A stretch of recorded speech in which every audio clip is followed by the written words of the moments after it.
Ladies and gentlemen, it pays to be ignorant.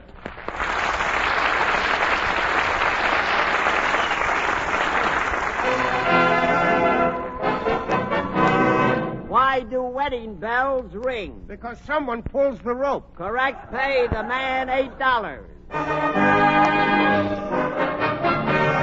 What do they call little cats in Ireland? Kittens. Pay the man $9 because... It pays to be ignorant. And here he is, the star of our show, Mr. Tom Howard. Thank you, Ken, and good evening, ladies and gentlemen. Today's the day. The place is New York City. The program is It Pays to Be Ignorant. A program that just asks questions but never gets any answers. Our board of experts are three people who are so dumb they think Emily Post is a branch of the American Legion. First, we have the celebrated author, Mr. McNaughton, who has just written a book entitled The Life of the Siamese Twins, or Your Spine is My Spine. But here he is, Mr. Harry McNaughton. Thank you. I have a poem, Mr. Howard. I have the earmuffs. Yes, there was a young lady from Eton whose figure had plenty of meat on. She said, "Marry me, Jack, and you'll find that my back is a nice place to warm your cold feet on." Very cozy. A very ticklish situation. All right, thank you. Next, we have a woman so fat when she gets her shoes shined, she has to take the bootblack's word for it. A woman who, when she was young, Billy wasn't even a kid, Miss Lulu McConnell. Did I tell you, Mr. Howard? My old man had an accident. Yeah, what now? He was run over by a steamroller. Oh, my word.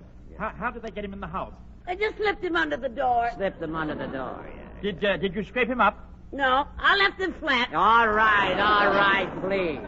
Next, we have a man who was born at home. When his mother saw him, she went to the hospital. A man so cheap, rather, that he counts his money in front of a mirror. He don't even trust himself. Mr. George Shelton. Say, I got a letter from my Uncle Webfoot this morning. He told me he's crossing a turkey with a centipede. He's crossing a turkey with a centipede? Mm-hmm. Well, what's the idea? Well, he said next Christmas, everyone will get a leg. Oh, That's quite a feat. All right. Here's the first question. Silly? Yes, and you came out silly. You know, Mr. Howard, we have a nice apartment. Small, but nice. All right. Oh, and we have such good service, too. When we want hot water, we just knock on the pipes 3 times. Yeah, what does that mean? That means we want hot water. Oh. Then the janitor knocks back 3 times. Well, what does that mean? That means we ain't gonna get it. Well, I have a nice room. I have steam, heat, and hot and cold running. Or hot and cold running what? I don't know, but they're running. You know, I was looking at a new house today. The bathroom is out of this world. Wouldn't that be rather inconvenient? I mean, especially on a cold night. Look, will you please try and make some effort in answering the question. In what room in the house is the kitchen range? Oh, range. Oh, the other day I was cooking a little lunch, and I opened the oven door of my range, and a rat jumped out of it. Oh, boy. Did you shoot it? I couldn't. You see, it was out of my range. Please, Then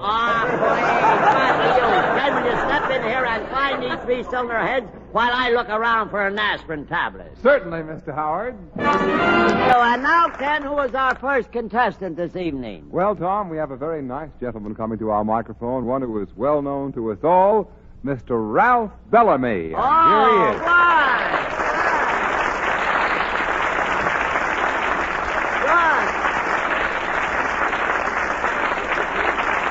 This is really a pleasure. Good evening, Mr. Bellamy. It certainly is a pleasure to have you. Oh, Mr. Ralph Bellamy. Yeah, Ralph Oh, Bellamy. Mr. Howard, I saw him in the movie pictures. He's wonderful. Okay. About goose nipples. Yeah, okay. Oh, even the goose nipples are goose nipples. All right, Oh, please. oh, my. Well, Oh. you shut up. Mr. Sheldon, throw a fish in that mouth, will you, please? I hope you'll pardon the interruption, but seeing you was quite a shock to Miss McConnell.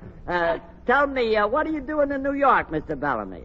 Well, just finished a play and just between plays. Don't know whether to go back to Hollywood or do another play here. Just what I'm going to do at the moment. I see. Well, that play you just finished was certainly a hit. That was the State of the Union, wasn't it? That's right. Yes, I saw that. That was one wonderful play.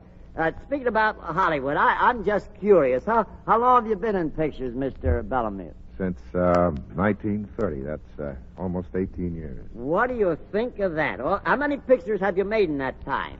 I think it's 87. 87, just the age of Miss McConnell. Isn't that right?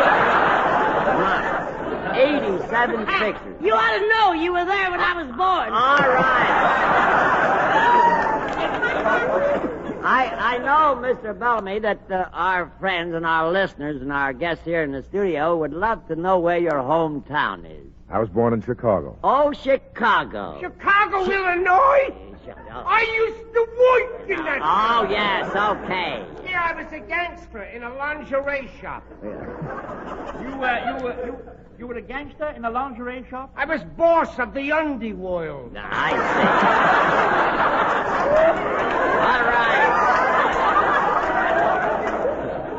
Tell me, Mr. Bellamy, how long since you've been in Hollywood?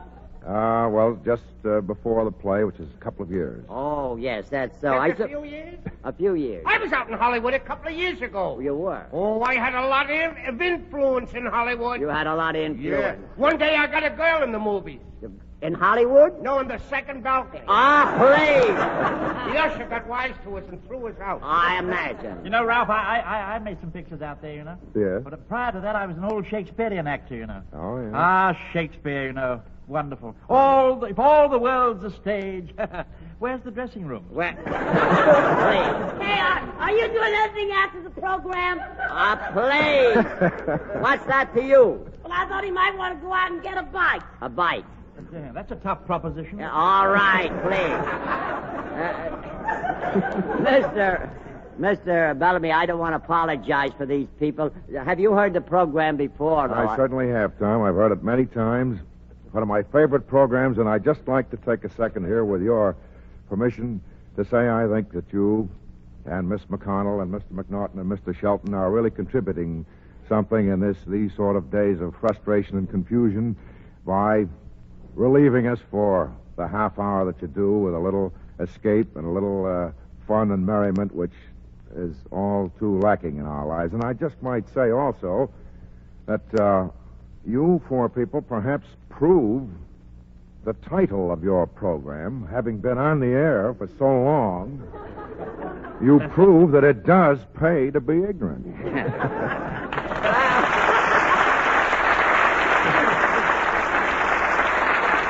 Of course, Mr. Bellamy, that depends on what sponsor you got. You know what I mean?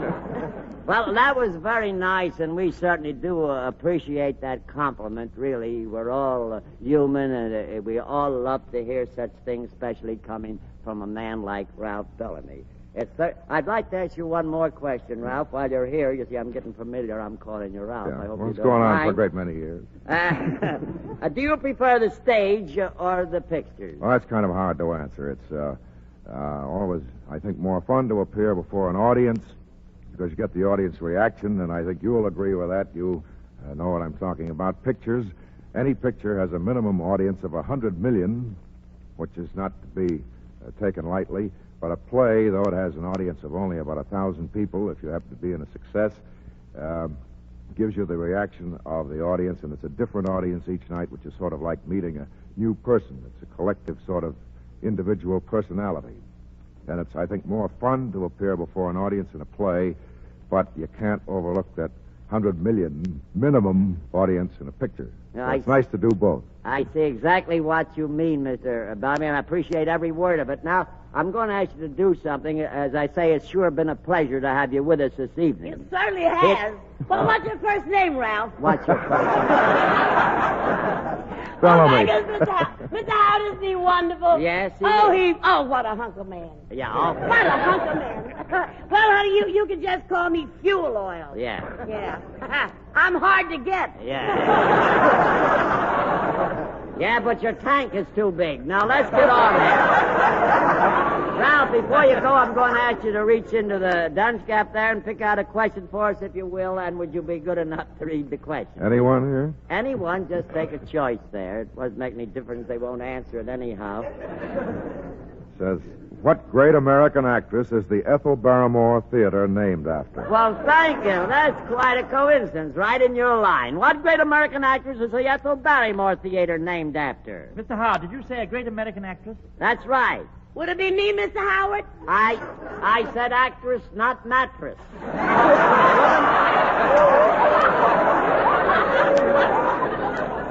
The woman I speak of is known by many as the First Lady of the Theater. Well, when I was a girl, I was known as the First Lady of the Theater. When you were a girl, they didn't have theaters. Please. You just better look out what you're saying. My old man will come up here and knock those bumps off of your head. I have no bumps on my head. Well, he'll put some on and then knock them All off. right, please. Oh, your old man must be tough. It sure is. He don't take his hat off to anyone. Really? No. How does he manage to get his hair cut? Very good question. Thank you. Look, the question is about a great American actress. The Ethel Barrymore Theater is named after her. Mr. Howard, has she a brother, Lionel?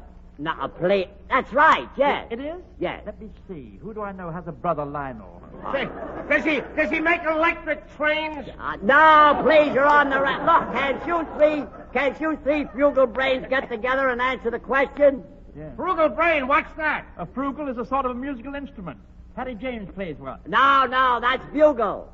Oh, a bugle. Tell him what a bugle is, Lulu. It's a Sort of a donut. Yes, it's sort of a donut dipped in cement. Dipped in cement. Yeah. That's bagel. Oh, no. You're wrong. A bagel is a hunting dog. That's Beagle, a strange-looking creature with a heavy underslung body, short legs, droopy ears, and a long nose. Now we're back to Miss McConnell again. And that brings us back to you again, friend. We step in here and give our good friend, Mr. Bellamy, $24.25 for helping us out this evening. I'll be glad to, Mr. Howard. And thank you.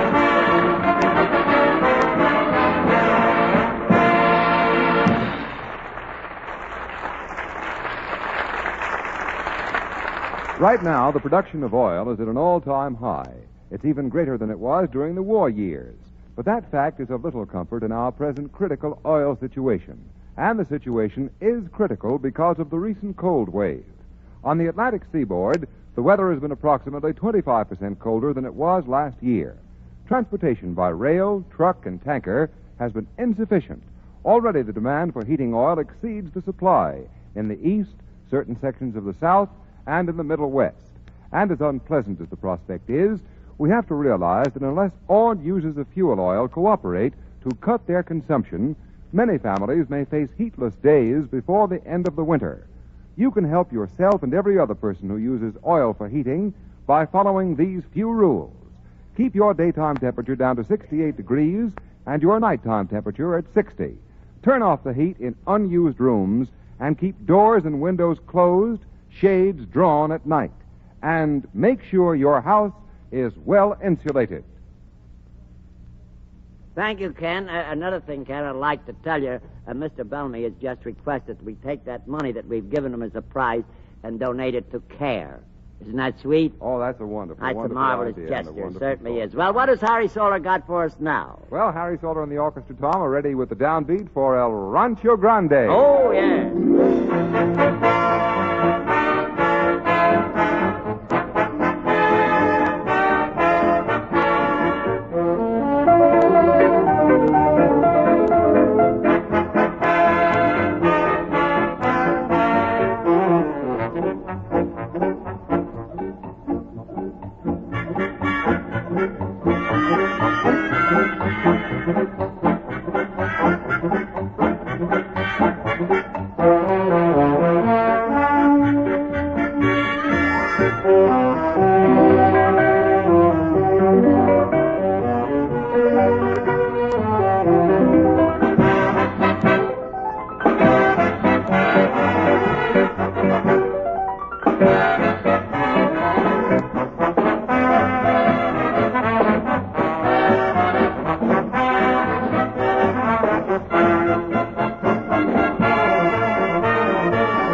next contestant. A very lovely lady coming to our microphone now, Tom. I should like to introduce to you Mrs. Rose McGee, and here she is. Oh, fine.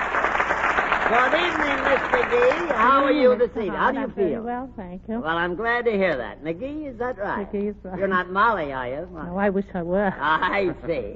Well, we are very glad to have you with us. Where are you from, would you care to tell us? From Chelsea, Chelsea? not Massachusetts, 9th Avenue. Oh, Ninth Avenue. I see. A ritzy name for Ninth Avenue. Very. Well, Ninth Avenue is a nice place, too.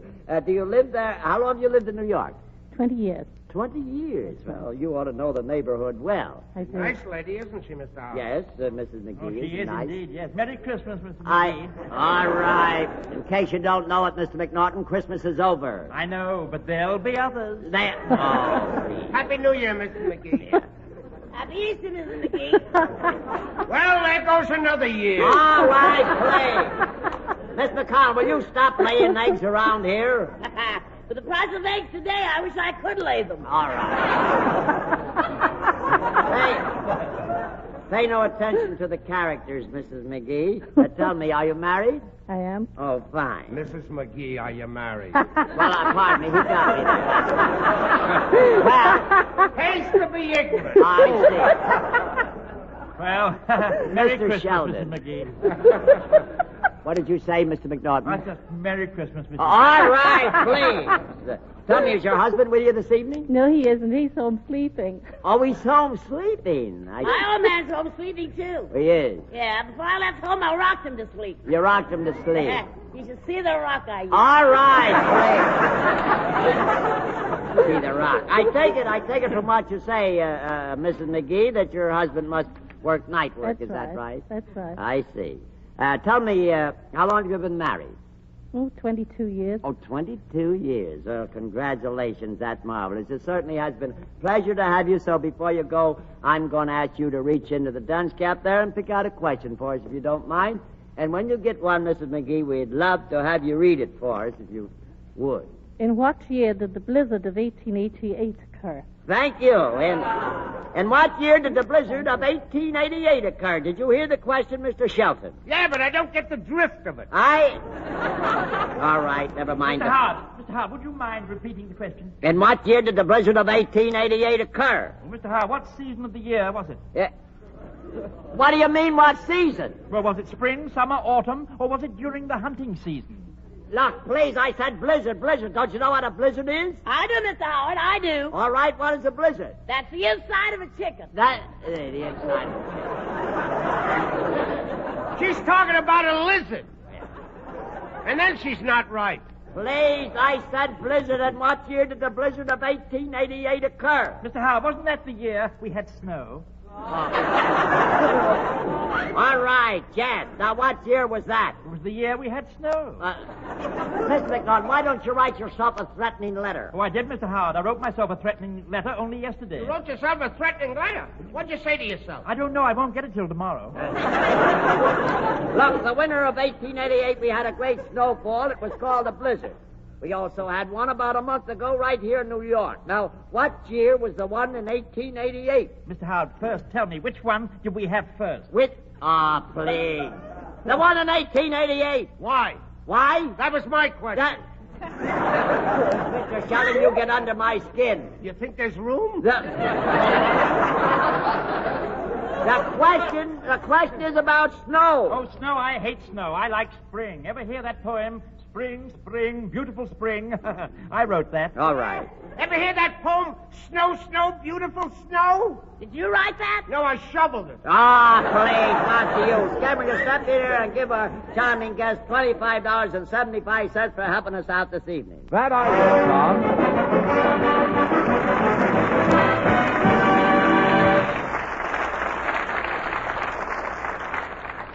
Well, folks, just now here comes that ignorant baritone of ours to tell you just No, what not we quite mean. yet, Tom. Now we're going to listen to Harry Salter again, who plays this time A Great Day Mañana. Oh, you're lefting in the... Now, folks, is the time we hear from that ignorant baritone to tell you what we mean when we say... It pays to be ignorant, to be dumb, to be dense, to be ignorant. It pays to be ignorant just like me.